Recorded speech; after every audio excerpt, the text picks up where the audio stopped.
Okay, I wanted to make sure that we checked our work so that we all know we are doing things correctly. So let's look at the first one, 5 and 92 hundredths plus 3 and 7 tenths.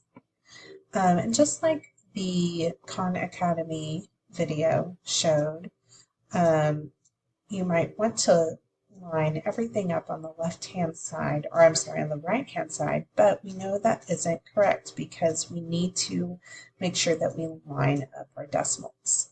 So I'm going to put our 3 under the 5 because they are both in the ones place. Put that decimal, that's a decimal, even though it doesn't look like one, lining them up.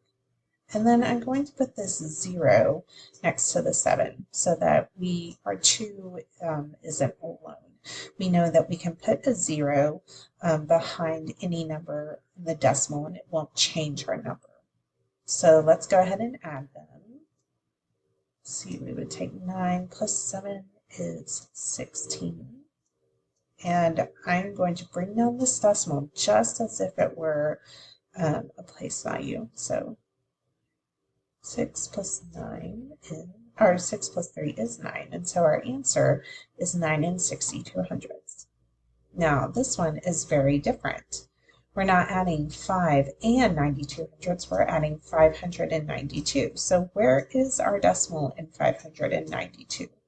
We know that our decimal always goes after the ones place value, so I can put my decimal right there. And then line up my 3 in the ones place value, then my decimal, and put my 7. And I can put a 0 in the tenths spot so that my 7 isn't alone. And then I add them up. 0 plus 7 is 7. Bring down my decimal. This is 5, 9, and 5. So my answer is 595 and 7 tenths.